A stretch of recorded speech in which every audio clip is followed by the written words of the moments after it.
पूरी धरा भी साथ दे तो और बात है, तू जरा भी साथ दे तो और बात है।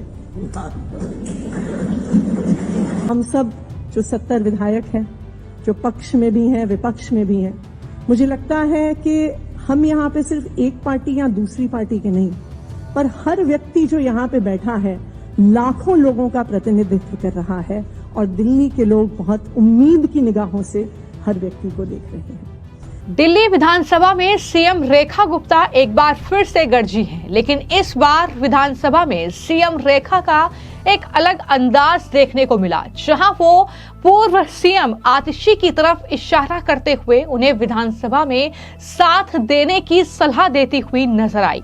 दरअसल दिल्ली विधानसभा में लोकसभा स्पीकर ओम बिरला, विधानसभा के स्पीकर विजेंद्र गुप्ता और दिल्ली के तमाम सांसद और विधायकों की मौजूदगी में सीएम रेखा गुप्ता ने ऐसा क्या कहा कि आतिशी भी मुस्कुराने पर मजबूर हो गई। और जो भी ये तस्वीरें देख रहा है वो जाहिर तौर पर असमंजस में पड़ रहा है कि आखिर सीएम रेखा गुप्ता और आतिशी एक साथ एक मंच पर कैसे बैठे हुए नजर आ रही हैं। सुनिए क्या कुछ सीएम रेखा गुप्ता ने आतिशी के सामने उन्हें कहा है और किस तरीके से विधानसभा में विपक्ष की तरफ इशारा किया है कि सुचारू रूप से ये सदन चलना चाहिए। बहुत बहुत स्वागत यहाँ उपस्थित आदरणीय सभी बंधुओं का जो आज इस ओरिएंटेशन प्रोग्राम में शामिल हो रहे हैं। बहुत सौभाग्य है हमारा कि लोकसभा अध्यक्ष आदरणीय श्री ओम बिरला जी आज के इस कार्यक्रम में हमारे बीच उपस्थित हैं।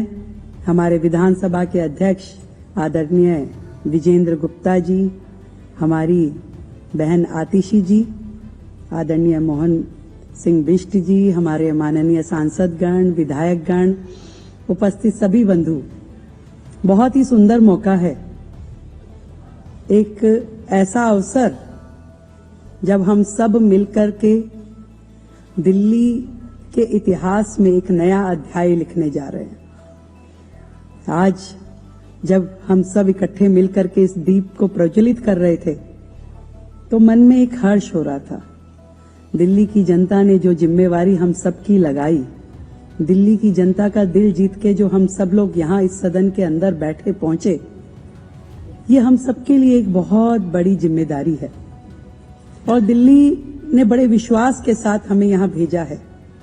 इस विधानसभा के सदन का एक एक क्षण बहुत कीमती है।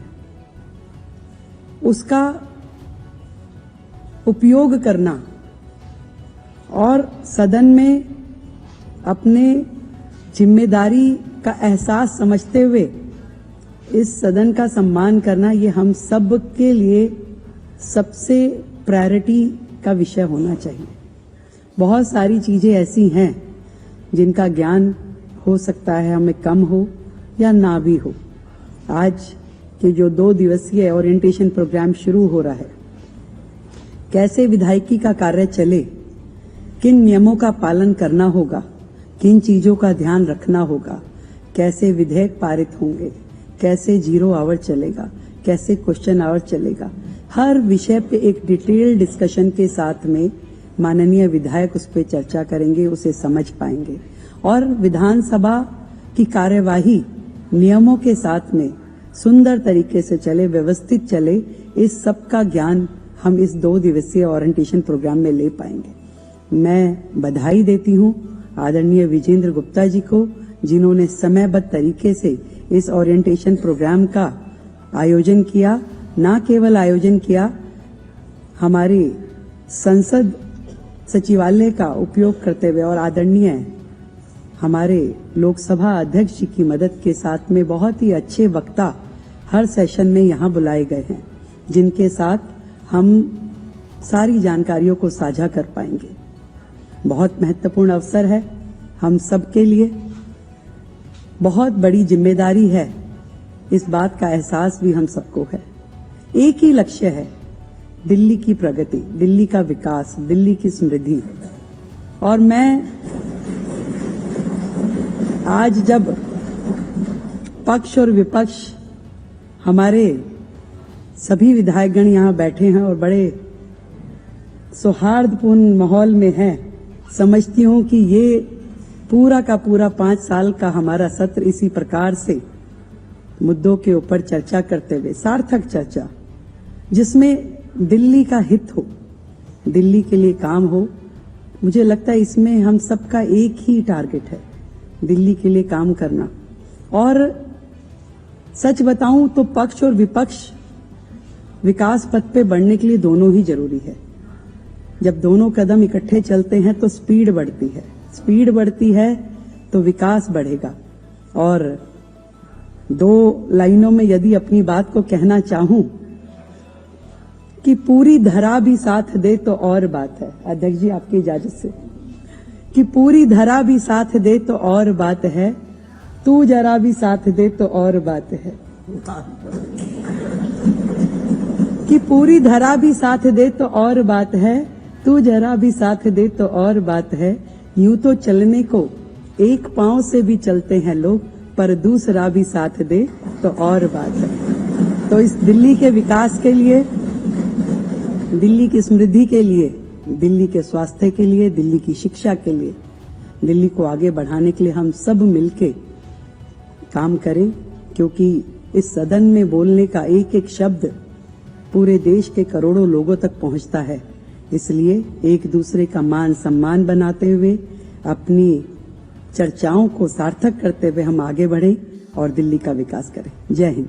तो आपने सीएम रेखा गुप्ता को सुना, जो कि एक शायरी के साथ आतिशी को यह सलाह दे रही हैं कि दिल्ली विधानसभा का जो सत्र अभी शुरू होने वाला है उसमें वो साथ दें, विपक्ष मिलकर सत्ता पक्ष के साथ जो है यहां पर मुद्दों पर चर्चा करें। दरअसल मौका था दिल्ली विधानसभा में विधायकों की ट्रेनिंग देने के लिए जो 2 दिवसीय कार्यक्रम की शुरुआत की गई है, उसमें ही सीएम रेखा गुप्ता पहुंची थी। इस कार्यक्रम में विधानसभा के सदस्यों को प्रभावी विधायक कैसे बने, क्या करें और क्या ना करें, ये अनेक मुद्दे हैं जिस पर ट्रेनिंग दी जाएगी। और इसी कार्यक्रम में सीएम रेखा गुप्ता ने आतिशी से ये तमाम बातें कही। लेकिन जब सीएम रेखा गुप्ता ने आतिशी के सामने ये शेरो शायरी के जरिए तमाम बातें कही तो आतिशी मुस्कुरा उठी और इसके बाद आतिशी ने भी इस कार्यक्रम को संबोधित किया और उन्होंने कहा कि महिलाओं और सभी 70 विधायकों जिन्हें दिल्ली की जनता ने चुना है उन्हें बधाई है। लेकिन इसी के साथ आतिशी ने कहा कि हम सब 70 विधायक हैं जो पक्ष और विपक्ष में बैठे हैं। हर एक विधायक दिल्ली के लाखों लोगों का प्रतिनिधित्व कर रहा है और हम दिल्ली की उम्मीदों पर खरा उतरेंगे। ये आतिशी का एक अलग रूप जो है दिल्ली विधानसभा में इस भाषण के जरिए देखने को मिला, जहां पर तमाम दिल्ली के सांसद मौजूद थे, तमाम विधायक मौजूद थे। और इस विधानसभा में क्या कुछ दिल्ली की पूर्व सीएम आतिशी ने कहा और किस तरीके से तमाम विधायकों को साथ मिलकर काम करना चाहिए, दिल्ली की उम्मीदों पर खरा उतरना चाहिए, ये कहते हुए आतिशी क्या कुछ कहती हुई इस पूरे कार्यक्रम में नजर आई, वो भी सुनिए। मंच पर आसीन लोकसभा के माननीय अध्यक्ष ओम बिरला जी, दिल्ली विधानसभा के माननीय अध्यक्ष विजेंद्र गुप्ता जी, दिल्ली की माननीय मुख्यमंत्री रेखा गुप्ता जी, दिल्ली विधानसभा के उपाध्यक्ष माननीय मोहन सिंह बिष्ट जी, यहाँ पर आए दिल्ली के अनेकों माननीय सांसद, दिल्ली सरकार के माननीय मंत्री और मेरे सभी विधायक साथियों को मेरा नमस्कार। सबसे पहले मैं जो हमारे सभी विधायक साथी हैं, हालांकि हमारा एक सत्र हो चुका है, पर फिर भी सबको, सभी विधायक साथियों को बहुत बहुत बधाई देना चाहती हूं कि दिल्ली की जनता ने हम 70 लोगों पर अपना भरोसा दिखाया और इस विधानसभा में अपना प्रतिनिधित्व करने के लिए भेजा। इस सदन में बैठना सिर्फ एक गरिमा और गर्व की बात नहीं है, इस सदन में बैठना एक बहुत बड़ी जिम्मेदारी है और इस जिम्मेदारी को याद करवाया है अभी विजेंद्र गुप्ता जी ने और हमारे लोकसभा के सेक्रेटरी जनरल उत्पल कुमार सिंह जी ने, जिन्होंने इस सदन का इतिहास हमारे सामने रखा। इस सदन में जब पहली बार अंग्रेजों ने भारत के लोगों को अधिकार दिया था, एक वोट का अधिकार की एक शुरुआत हुई थी, तो इस सदन में लाला लाजपत राय जी, पंडित मदन मोहन मालवीय जी, इस सदन में मोतीलाल नेहरू जी, विट्ठल भाई पटेल जी इस सदन में बैठे थे और इस सदन में उन्होंने भारत की आजादी की आवाज उठाई थी।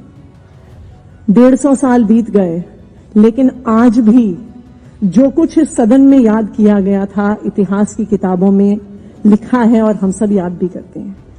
शायद ये जिम्मेदारी कि जो इस सदन में हम सब कहते हैं, जो जनता की बात रखते हैं, वो आज नहीं, सैकड़ों साल तक लोग उसे पढ़ेंगे, सैकड़ों साल तक लोग उसे देखेंगे। इस जिम्मेदारी के साथ हम सबको यहां बैठना है। जब यहां पे लाला लाजपत राय, विट्ठल भाई पटेल जी, पंडित मदन मोहन मालवीय बैठते थे, वो जब आजादी की बात रखते थे तो याद रखने वाली बात यह है कि उनको बोलने का अधिकार तो था, पर उस समय अंग्रेजों ने उन्हें निर्णय लेने का अधिकार नहीं दिया था। इस सदन में जो भी एक्ट पास होता था उस पर एकाधिकार अंग्रेजों का होता था। हम लोगों को निर्णय लेने के अधिकार के लिए इस देश के सैकड़ों लाखों लोगों ने अपनी कुर्बानियां दी और जाके इस देश को आजादी मिली। जब भारत को आजादी मिली, जब भारत का संविधान बना, भारत दुनिया के कुछ ऐसे देशों में था जिन्होंने इस देश की महिलाओं तक को वोट देने का अधिकार दिया। जब भारत में महिलाओं को वोट देने का अधिकार मिला था, तब दुनिया में और बहुत जिन्हें हम विकसित देश कहते हैं, कई देश ऐसे थे जब महिलाओं को वोट देने का अधिकार नहीं था। हम सबको निर्णय लेने का अधिकार अगर मिला, हम सबको एक वोट की ताकत अगर मिली, तो बाबा साहब भीमराव अंबेडकर ने जो संविधान इस देश को दिया, उस संविधान की वजह से हमें वोट की ताकत मिली, उस संविधान की वजह से हमें निर्णय लेने की ताकत मिली। और आज जब बाबा साहब भीमराव अंबेडकर के उस संविधान की ताकत के साथ हम लोग यहां पे बैठे हैं, दिल्ली के लोगों के भरोसे के साथ हम बैठे हैं, तो हम सब जो 70 विधायक हैं, जो पक्ष में भी हैं, विपक्ष में भी हैं, मुझे लगता है कि हम यहां पे सिर्फ एक पार्टी या दूसरी पार्टी के नहीं, पर हर व्यक्ति जो यहां पे बैठा है लाखों लोगों का प्रतिनिधित्व कर रहा है और दिल्ली के लोग बहुत उम्मीद की निगाहों से हर व्यक्ति को देख रहे हैं। तो मैं उम्मीद करती हूं कि हम सब मिलकर आने वाले 5 सालों में दिल्ली के लोगों की उम्मीदों पे खरे उतरेंगे। बहुत बहुत धन्यवाद। जय हिंद, जय भारत, जय भीम। जैसा कि मैंने आपको बताया कि दरअसल ये 2 दिन का कार्यक्रम है जिसकी शुरुआत हुई, जिसमें लोकसभा के स्पीकर ओम बिरला भी पहुंचे और मंच पर जो दिल्ली विधानसभा के स्पीकर थे विजेंद्र गुप्ता, वो भी बैठे हुए थे। मोहन सिंह बिष्ट भी वहां पर बैठे हुए थे। सीएम जो रेखा गुप्ता हैं, उनके बगल में पूर्व सीएम आम आदमी पार्टी से जो विधायक हैं आतिशी, वो बैठी हुई नजर आई और इस तरीके से ये पूरे कार्यक्रम की शुरुआत की गई। लेकिन ये तस्वीरें बहुत कुछ कर रही हैं कि आखिर किस तरीके से एक साथ दिल्ली में विधानसभा जो है सुचारू रूप से चल सकती है, लेकिन ऐसी तस्वीर जो विशेष सत्र बुलाया गया था वहां पर देखने को नहीं मिली। पहले ही दिन वहां पर हंगामा हुआ, उसके बाद किस तरीके से विधानसभा के जो स्पीकर हैं विजेंद्र गुप्ता, उन्होंने आम आदमी पार्टी के विधायक जो हंगामा कर रहे थे, जो नारेबाजी कर रहे थे, जिन्होंने उपराज्यपाल के भाषण के दौरान जो है नारेबाजी की, उन्हें बाहर निकाल दिया गया, निष्कासित कर दिया गया और धरने प्रदर्शन का दौर देखने को मिला, बयानबाजी खूब देखने को मिली और इस तरीके से आरोप प्रत्यारोप का दौर चला, एक दूसरे को धमकियां दी गई। तो इस तरीके से ये तस्वीर विशेष सदन जो बुलाया गया था विधानसभा का, उसमें देखने को मिली। लेकिन ऐसी तस्वीर दोबारा देखने को ना मिले, इसको लेकर ही सीएम रेखा गुप्ता को आपने सुना, जिन्होंने आतिशी जो कि विधायक हैं, एलओपी हैं और विधानसभा में उनके सामने ये कहा कि अगर तू साथ दे तो जो है सब कुछ ठीक ठाक चल सकता है सदन में। तो कुछ इस अंदाज में सीएम रेखा गुप्ता जो है वो नजर आई हैं। अब ये तो आने वाले वक्त में देखना होगा कि आखिर उनकी इस शायरी का क्या असर जो है विधानसभा में देखने को मिलता है। क्या वाकई जो सत्ता पक्ष और विपक्ष के विधायक वहां पर बैठे हुए थे, क्या उनकी बात पर अमल करते हैं या नहीं? क्या वाकई विधानसभा की जो कार्यवाही है वो सुचारू रूप से चलती है नहीं? ये तो आने वाले वक्त में देखना होगा। फिलहाल आपकी इस खबर को लेकर क्या राय है, हमें कमेंट बॉक्स में जरूर लिखें। धन्यवाद।